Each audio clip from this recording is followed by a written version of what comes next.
se maquille avec les produits que mon copain pense le moins cher. C'est parti. En fond de teint, il a choisi le Super Stay de chez Maybelline et on peut clairement lui accorder un point parce que c'est le moins cher que j'ai dans toute ma collection. Pour le correcteur, il a choisi encore une fois Maybelline avec le Eraser.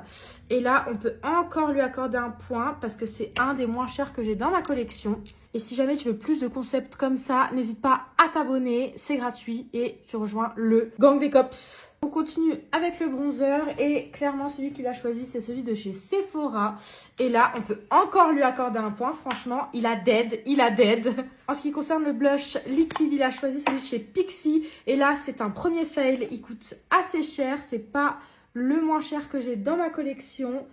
Clairement, il est un peu cher. Après bon, il vient de faire une erreur, il va se rattraper, j'en suis sûre. En ce qui concerne la poudre, il a choisi celle de chez Huda Beauty. Alors là, clairement, c'est une deuxième erreur parce qu'elle coûte super cher. Mais bon, la qualité est là, mais c'est pas la moins chère que j'ai dans ma collection. Deuxième erreur, aïe aïe aïe. En ce qui concerne le blush en poudre, cette fois-ci, il a choisi celui de chez Benefit, un orange. Ça fait très longtemps que je ne l'ai pas mis, celui-ci.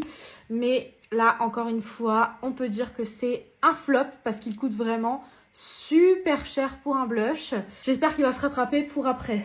Ensuite, pour la brume fixatrice, il a choisi celle de chez Milk. Et là, c'est un point directement parce que j'en ai que deux. J'en ai que deux dans ma collection. C'est celui-ci et celui de chez Charlotte Tilbury. Donc, clairement, il gagne un point. Pour les sourcils, cette fois-ci, on part avec un petit produit de chez W7. Un dupe d'un Benefit. Mais là, il regagne un point parce que clairement, il est en dessous de 6 €, je crois. Vraiment, c'est un produit pas cher du tout, qui est vraiment pas mal. Mais il l'avait dîné. Ensuite, au niveau des mascaras, il a choisi celui de chez Martin Cosmetics. Franchement, on peut lui accorder un demi-point parce que c'est pas le moins cher, mais c'est pas le plus cher non plus. Donc franchement, on peut lui accorder un demi-point. Et finalement, pour mon combo lèvres, il m'a choisi un crayon de chez NYX. Il gagne un point, c'est clairement le moins cher de ma collection. Et un petit gloss de chez Kiko. Pareil, il regagne un point. Le moins cher de ma collection. Franchement, il a été super fort. À part la poudre Huda Beauty où là, c'est mort. Mais sinon, franchement, pas mal du tout. Et voilà le rendu final du maquillage. Franchement, il s'est pas trop mal débrouillé. Voilà, dites-moi ce que vous en pensez en commentaire. Et je vous fais de gros bisous les cops. Bisous!